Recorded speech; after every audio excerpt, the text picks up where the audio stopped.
Hello everyone. आज का हमारा टॉपिक है आर्टिकल 12 या अनुच्छेद 12 संविधान का, जो कि जो राज्य है उसको परिभाषित करता है। इसको परिभाषित करने से पहले मैं आपसे ये डिस्कस करना चाहूँगा कि इसको परिभाषित करने का कारण क्या था। दरअसल हुआ क्या कि आज़ादी के पहले जब ब्रिटिश कॉलोनीज थी यहाँ पर, तो कई तरीके के जो फंडामेंटल राइट्स हैं या बेसिक राइट्स हैं, फंडामेंटल राइट्स का तो अभी आया, मगर जो बेसिक राइट्स हैं या नेचुरल राइट्स हैं, जिसको हम कह सकते हैं कि ये मैग्ना कार्टा या बेबीलोनियन के पहले की बात है, जो राइट हमको बाय बर्थ मिलते हैं, वो राइट कहीं ना कहीं एब्रोगेट किए जा रहे थे, इन्फ्रिंज किए जा रहे थे। जैसे right to speech, life, liberty. भैया आप अंग्रेज़ों के टाइम पे आप चलते चले जाइए और आप सुनते होंगे कि जो उनके खिलाफ बोला उसको फांसी दे दी, या प्रेस की जो आज़ादी थी उसको छीन लेते थे, या आपको बोलने नहीं देते थे, जिससे कि आपको दबा के रखा जा सके। जब हम आज़ाद हुए तो हमारे जो संविधान के निर्माता थे, उन्होंने इस चीज़ को महसूस किया कि हमको कुछ ऐसे राइट देने चाहिए जो बाय बर्थ राइट हमको मिले हुए हैं। हालांकि कुछ चीज़ें ऐसी हैं, जैसे अब इसका दायरा 1950 के बाद जब कॉन्स्टिट्यूशन जब से आया, उसके बाद लगातार बढ़ता जा रहा है। उसका केवल कारण ये है कि ये एक ऐसा राइट है जो कि हमको दिया गया है, ये बाय बर्थ है। मीन्स ये राइट एक ऐसा बेसिक राइट है जिसके बिना एक नॉर्मली अगर ह्यूमन राइट्स की बात करें या ह्यूमन एक सर्वाइवल की बात करें तो पॉसिबिलिटी नहीं है। और स्टेट के ऊपर, अब स्टेट की बात यहाँ पर आती है कि स्टेट, हालांकि स्टेट को क्यों लाया गया। दरअसल हुआ क्या कि स्टेट के ऊपर इतनी पावर कन्फर की गई है, या उसके पास इतनी पावर है कि वो किसी एक गलत तरीके से या आर्बिट्रेरी तरीके से, वो किसी तरीके से तानाशाही एक शासन ना करने लगे, इसलिए उसको कहीं ना कहीं बाइंड किया गया है कि आप इन जो बेसिक राइट्स है उसको एब्रोगेट नहीं कर सकते या इन्फ्रिंज नहीं कर सकते। इसलिए स्टेट की डेफिनेशन जो है वो हमारे कॉन्स्टिट्यूशन में आर्टिकल 12 में डाली गई। अब जब स्टेट की डेफिनेशन की बात करते हैं तो अगर उसको बेयरली पढ़ा जाए, केवल उसको अगर पढ़ा जाए वर्ड बाय वर्ड, तो वो कहता है कि in this part unless the context otherwise requires the state includes the government and parliament of India and the government and legislature of each of states and all local और other authorities within the territory of India और under the control of the government of India. इसमें पीछे से देखा जाए तो दो चीज़ें आती हैं। देखिए, उस समय भी जब ये कॉन्स्टिट्यूशन लाया गया, ऐसा नहीं है भैया, बहुत से देश आज़ाद हो चुके थे, तो उनकी अलग अलग कंट्रीज़ में एम्बेसीज़ थी और चीज़ें थी। तो होता क्या है कि जो एम्बेसीज़ होती हैं, ऐसा माना जाता है कि वो जिस देश की एम्बेसी है वो उस पर उस देश की गवर्नमेंट का जो है एक तरीके से कहीं अधिकृत है या आधिपत्य है उस एरिया पर या उस चीज़ पर। तो इसलिए इसमें ये चीज़ डाली गई कि with in the territory of India या फिर with in the territory of the state India की जो बात कही गई, वो अपने देश के परिधि के अंदर या फिर कोई जो गवर्नमेंट के कंट्रोल में हो, चाहे अपने देश के बाहर हो। ये तो एक चीज़ क्लियर हो गई। दो चीज़ें थी, एक अपने टेरिटरी में, एक गवर्नमेंट के कंट्रोल में हो, चाहे अपनी टेरिटरी के बाहर हो। दूसरी चीज़ आई कि ये अथॉरिटीज़ जिनको स्टेट्स माना गया है या स्टेट माना गया है, वो कौन कौन सी है। उसमें कहता है कि पहली है government and parliament of India. ये क्लियर है कि पार्लियामेंट या सेंट्रल गवर्नमेंट या फिर प्रेसिडेंट या जो भी जो रूल्स रेगुलेशंस या लॉज बनाएंगे उनको, उनके ऊपर। दूसरी चीज़ है government and legislature of each of the states. तीसरी है ऑल लोकल अथॉरिटीज और चौथी है अदर अथॉरिटीज। अब इसमें पहला और दूसरा तो क्लियर है, लेकिन जब तीसरे की बात करेंगे तो तीसरा कहता है ऑल लोकल अथॉरिटीज़। हालांकि जब ये कॉन्स्टिट्यूएंट असेंबली में इसकी डिबेट हो रही थी या फिर ये जब कॉन्स्टिट्यूशन फ्रेम हो रहा था, ऑल लोकल अथॉरिटीज या लोकल अथॉरिटीज को पहले ही डिफाइन किया जा चुका था। जनरल क्लॉज एक्ट के सेक्शन 331 सब क्लॉज में या सब सेक्शन में लोकल अथॉरिटीज़ को कि म्यूनसिपल बोर्ड होगा या अदर जो भी चीज़ें थी अथॉरिटीज़ थी उनको उसमें डिफाइन किया गया। मगर इसमें जो सबसे वैग और सबसे कंट्राडिक्टरी जो चीज़ें आई जो आया या सबसे कह सकते हैं कि एम्बिगस था वो था अदर अथॉरिटी। अब अदर अथॉरिटी को डिफाइन करने के लिए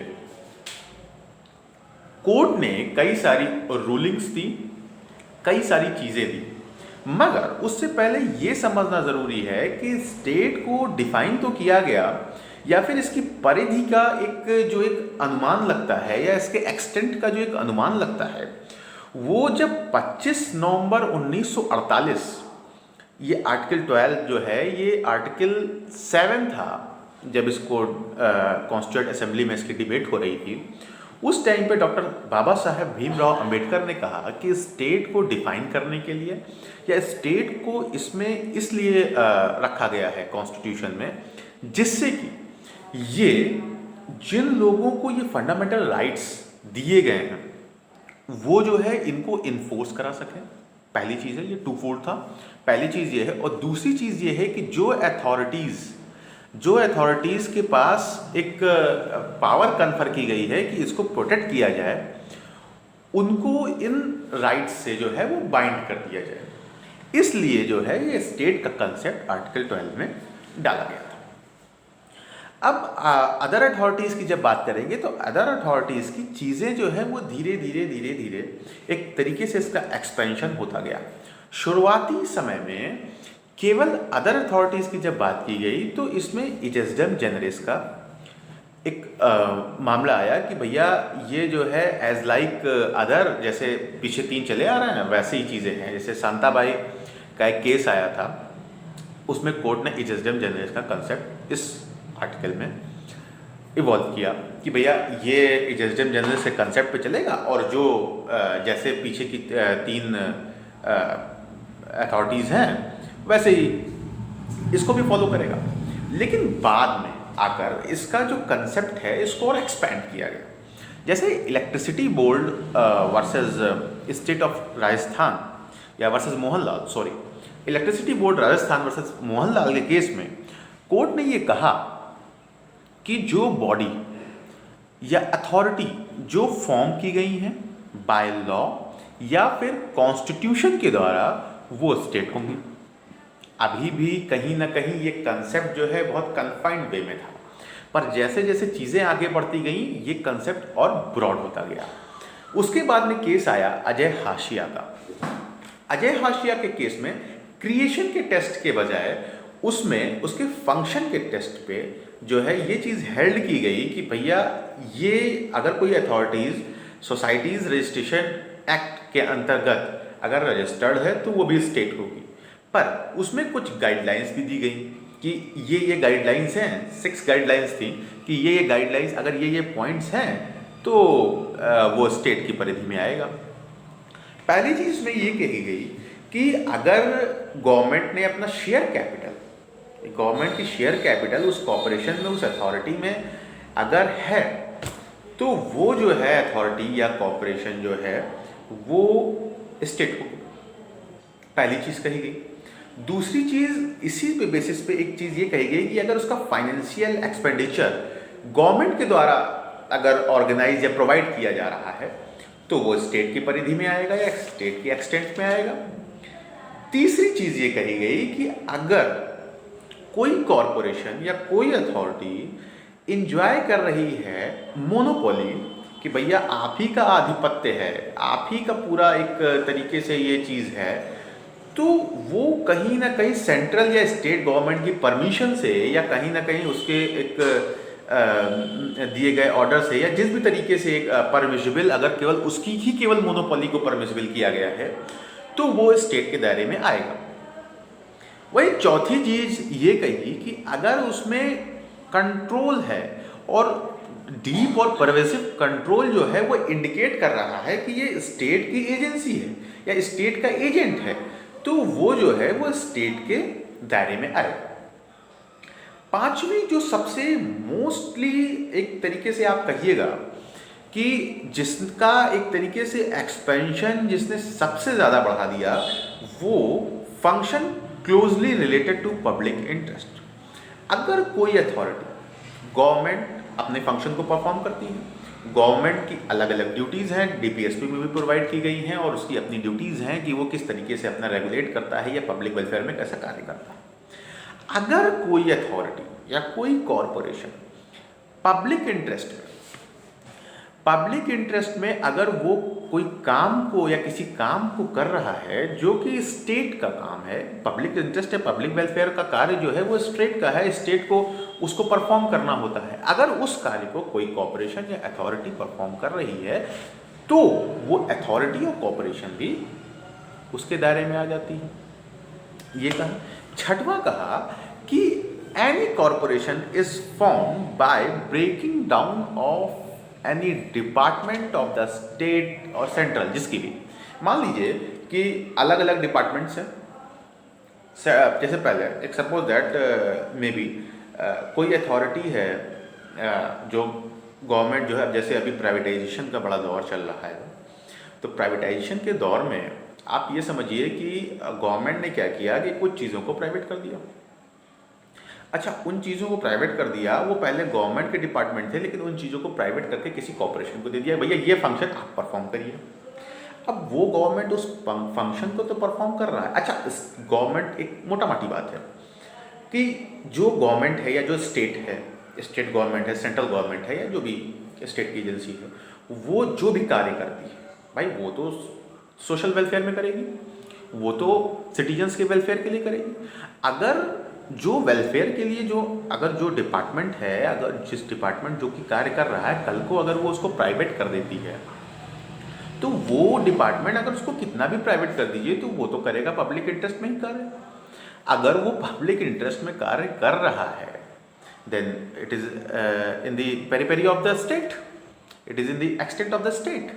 सो इसलिए ये जो पॉइंट है कि any corporation is form by breaking down of department of any of the department of the government या स्टेट या सेंट्रल, किसी भी गवर्नमेंट का, अगर किसी डिपार्टमेंट को तोड़ करके आपने या फिर किसी डिपार्टमेंट को आपने प्राइवेट कर दिया तो वो भी स्टेट के दायरे में आएगा।